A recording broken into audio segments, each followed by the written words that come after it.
네, 오늘 밤 여야 대선 후보 4명의 마지막 법정 TV 토론이 개최됩니다. 당장 모레부터 사전투표가 시작돼 후보들 간 치열한 공방이 펼쳐질 것으로 전망되는데요. 국회 취재기자 연결합니다. 장보경 기자. 네, 종반부에 들어선 제20대 대선 마지막 TV 토론은 오늘 밤 8시부터 사회 분야를 주제로 열립니다. 복지정책과 재원 마련 방안, 향후 인구절벽 대응책 등이 공통 질문으로 주어져 이에 대해 각 후보들이 입장을 내놓을 텐데요. 최근 뜨거운 감자로 떠오른 여가부 폐지 공약이나 일자리 문제, 여성 정책, 검찰 정치개혁 등도 논쟁거리가 될 가능성이 있습니다.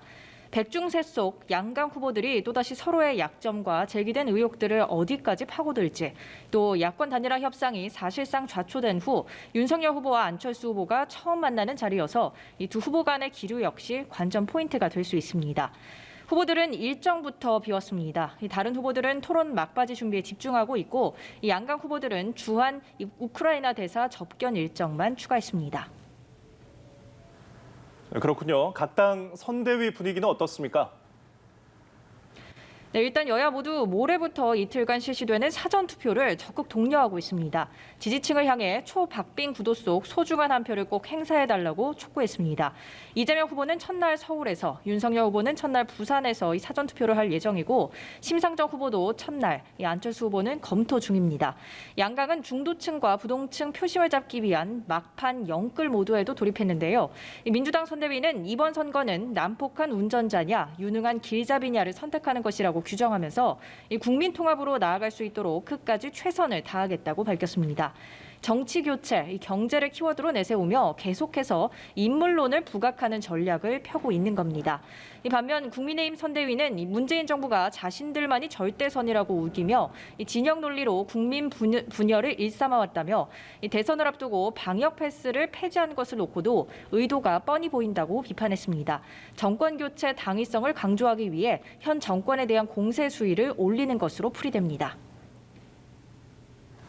네, 전날 이재명 후보와 만나서 정치 교체를 위한 공동선언에 합의한 새로운 물결 김동연 후보는 후보직 사퇴를 선언했다고요. 네, 김동연 후보는 오늘 대통령 후보직을 내려놓겠다고 밝히면서 이재명 후보 지지를 선언했습니다. 분권형 대통령제와 책임 총리제 도입 등을 위한 정치 교체 공동선언문에 합의한 바로 다음 날 단일화를 선언한 건데요. 김 후보는 이 선언이 정치 교체의 출발점이 될 것이라며 기득권 구조를 깰 것이라 믿는다고 말했고, 이 후보는 마음을 무겁게 받아들여 국민통합정부 구성을 다시 한번 약속했습니다. 하지만 국민의힘은 이번 단일화 발표는 파괴력이 없을 것이라고 의미를 축소하면서 폐색이 짙어진 이 후보가 온갖 정체성과 맞지도 않는 세력들을 끌어들였다고 강한 견제구를 날렸습니다. 지지 선언전도 가열되고 있습니다. 박근혜 전 대통령의 동생인 박근영 전 유경재단 이사장이 오늘 이재명 후보 지지를 선언했고, 예비역 장성 1,300여 명 등은 윤석열 후보 지지 의사를 밝혔습니다. 지금까지 국회에서 전해드렸습니다.